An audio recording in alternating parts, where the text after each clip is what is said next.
Assalamualaikum warahmatullahi wabarakatuh. Halo teman-teman semua, perkenalkan nama saya Boy Syahril. Saya mahasiswa program studi hubungan masyarakat Fakultas Ilmu Komunikasi Universitas Muhammadiyah Riau. Baiklah, di sini saya akan mencoba membuat sebuah video presentasi yang dalam hal ini adalah tugas ujian akhir semester mata kuliah Public Speaking. Dan pada presentasi kali ini saya membahas yaitu tentang retorika. Nah, sangat asik bukan tentang retorika, bagaimana kita berusaha untuk mempengaruhi orang begitu ya. Nah, baiklah teman-teman, di sini saya akan berusaha mencoba untuk menjelaskan hal yang pertama yaitu tentang retorika. Pasti kita bertanya-tanya sebelumnya, apa itu retorika? Oke, baiklah, retorika adalah sebenarnya simpel saja. Retorika itu sebenarnya seni dalam berbicara, seni dalam berpidato, seni dalam berceramah.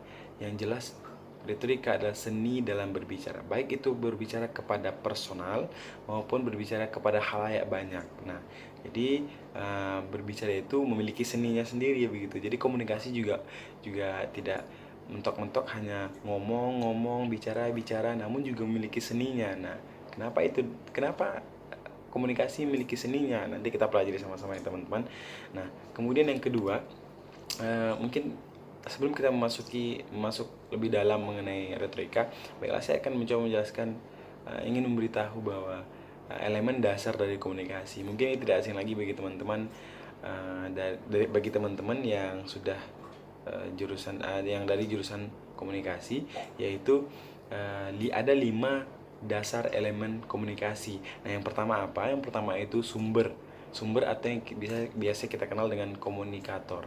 Nah, yang kedua yaitu pesan. Nah, jika tidak ada pesan, maka tidak akan ada komunikasi. Jadi, elemen-elemen ini saling berkaitan teman-teman semua. Nah, yang ketiga apa? Yang ketiga yaitu saluran atau medianya.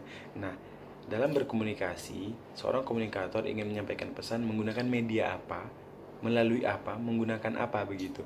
Nah, itu juga termasuk dalam dasar dari elemen komunikasi. Elemen dasar dari komunikasi. Nah, kemudian penerima. Nah, jika komunikator itu ingin memberikan pesan menggunakan suatu saluran, nah kepada siapa? Jadi kalau tidak ada komunikannya, atau biasa kita kenal dengan komunikan atau penerima, nah itu tidak terjadi yang namanya komunikasi begitu teman-teman. Jadi ada elemen dasar dari komunikasi yaitu penerima. Nah, yang terakhir yaitu efek. Efek ini bisa kita sebut dengan feedback. Jadi teman-teman, ketika komunikator sudah menyampaikan pesan, sudah menyampaikan informasi menggunakan media tertentu, menggunakan saluran tertentu kepada penerima atau komunikan. Nah, apa feedback atau timbal balik dari komunikan tersebut? Apa respon, apa reaksi dari sang komunikan tersebut? Nah, itulah yang disebut dengan efek, teman-teman semua. Nah, kemudian masuk lagi kita kepada retorika. Saya mengambil 3 aspek retorika dari Plato. Yang pertama yaitu sebagai penutur harus sanggup menunjukkan kepada khalayak bahwa kita memiliki pengetahuan yang luas, kepribadian terpercaya, status yang terhormat teman-teman semuanya. Nah, kemudian itu yang disebut dengan prinsip etos. Nah, yang kedua, kita harus menyentuh hati khalayak, perasaan, emosi, harapan, kebencian, dan kasih sayang. Nah, ini adalah prinsip dari patos. Nah, kemudian kita harus dapat meyakini khalayak dengan menunjukkan bukti, fakta, evidensi, dan argumentasi. Nah, inilah dia 3 aspek retorika dari Plato tersebut.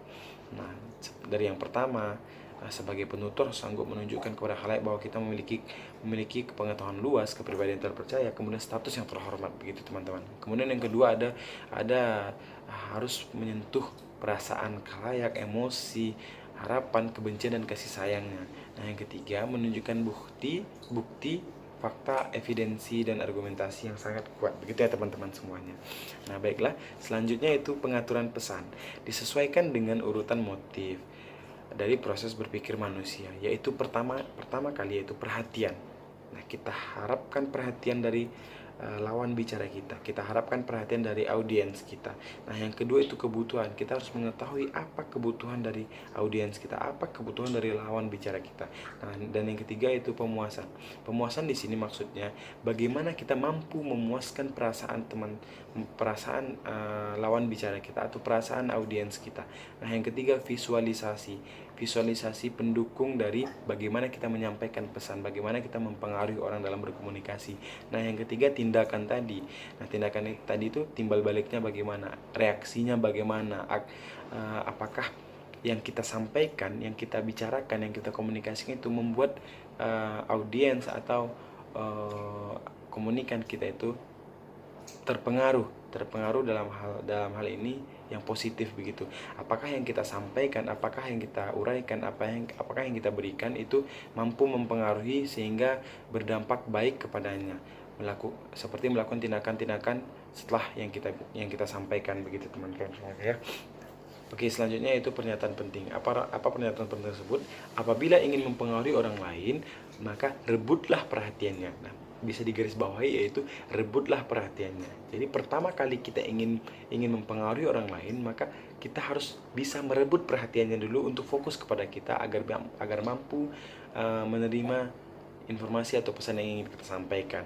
Nah, selanjutnya bangkitkan kebutuhannya, kemudian berikan petunjuk bagaimana cara memenuhi atau memuaskan kebutuhannya, kemudian gambarkan dalam pikirannya keuntungan dan kerugian yang diperoleh, dan akhirnya doronglah ia untuk bertindak. Nah, pada akhirnya ketika kita berkomunikasi, ketika kita beretorika, kita harus mampu mempengaruhinya agar kemudian mendapatkan atensi darinya, kemudian memberikan petunjuk bagaimana cara memenuhi atau memuaskan kebutuhannya, kemudian gambarkan dalam pikirannya keuntungan dan kerugian yang diperoleh, dan akhirnya dia mampu untuk bertindak setelah kita sampaikan, setelah kita mampu beretorika dengan baik kepadanya. Nah, selanjutnya yaitu prinsip komunikasi efektif. Nah, dirumuskan dalam konsep kata reach yang berarti merengkuh atau meraih. Nah, yang pertama ini respect atau sikap hormat dan menghargai. Kemudian empati, paham situasi orang lain. Kemudian audible ini dapat didengar atau dimengerti. Kemudian clarity atau kejelasan. Nah, mungkin itu prinsip dari komunikasi efektif, teman-teman. Nah, jadi pada dasarnya komunikasi itu sangat luas cakupannya, dan dalam hal retorika ini sesuai dengan pengertiannya, retorika adalah kemampuan atau seni dalam berbicara, kemampuan atau seni dalam berpidato untuk mampu mempengaruhi orang dalam hal yang positif. Nah, teman-teman, ketika kita seorang public speaker, seorang motivator, seorang pembicara ulung itu tidak akan bisa menjadi seperti saat ini kalau mereka tidak memiliki seni dalam berbicara, kalau mereka tidak memiliki perhatian tersendiri untuk dilihat begitu. Contohnya yaitu Najwa Shihab, kemudian Mary Riana, kemudian Deddy Corbuzier. Nah, apa yang mampu